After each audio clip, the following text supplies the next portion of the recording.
ఆదిలాబాద్ వ్యవసాయ మార్కెట్లో నేటి నుంచి పత్తి పంట కొనుగోలు ప్రారంభమయ్యాయి. CCI విద్యుత్ పత్తి ద్వారా దాదాపు 8,110 రూపాయలుగా నిర్ణయించారు.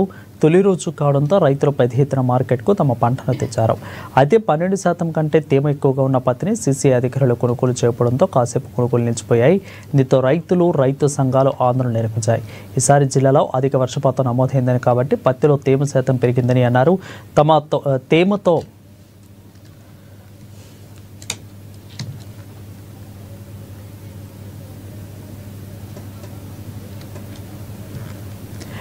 తేమతో శాతం పెరిగిందని, తేమతో సంబంధం లేకుండా మార్కెట్కు వచ్చిన పంటనంతా కొనాలని డిమాండ్ చేశారు.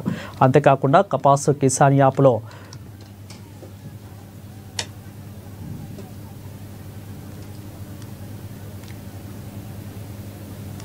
ఆఖరికి 12% తేమ కంటే ఎక్కువగా ఉన్న పత్తిని క్వింటా 6,950 రూపాయలకు కొనేందుకు ప్రైవేటు వ్యాపారులు ముందుకు రావడంతో తిరిగి కొనుగోలు కొనసాగాయి.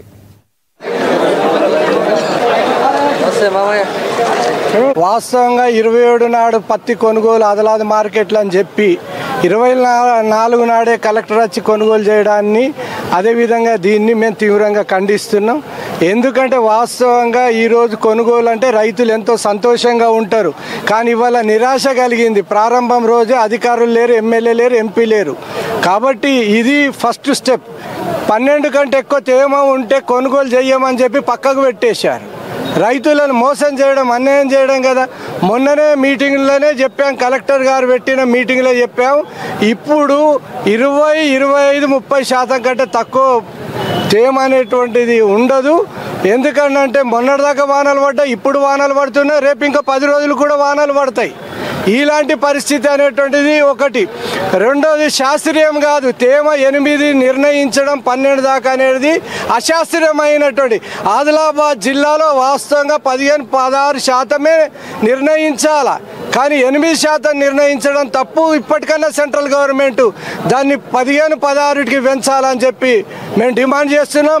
దివ్య మేడం ఉన్నప్పుడు పత్తి, ఇప్పుడు ఎందుకంటే ఒక్కలా ట్రాక్టర్ వచ్చిందంటే తొక్కి పత్తి తీసుకొస్తే తేమ ఎక్కువ ఉంటుంది. అదే గుళ్ళలలో తీసి ఇంత బయట తీసి తేమ, అది మిషన్ పెడితే కరెక్ట్ తేమ అనేటువంటిది వస్తుంది. అందుకని మేము చెప్పదలుచుకున్నాం, ఇప్పుడు ఆ తేమ చూసే పద్ధతే రాంగ్. ఎందుకనంటే బాగా తొక్కడం చేత తేమ ఎక్కువ వస్తుంది. తేమ తక్కువ రాలంటే అందుకెళ్ళి చిన్న గుళ్ళల్లోకెళ్ళి ట్రాక్టర్ బండకెళ్ళి తోడం పత్తి తీసి మిషన్ పెట్టినట్టయితే కరెక్ట్ తేమ అనేటువంటి ఏర్పడుతుంది.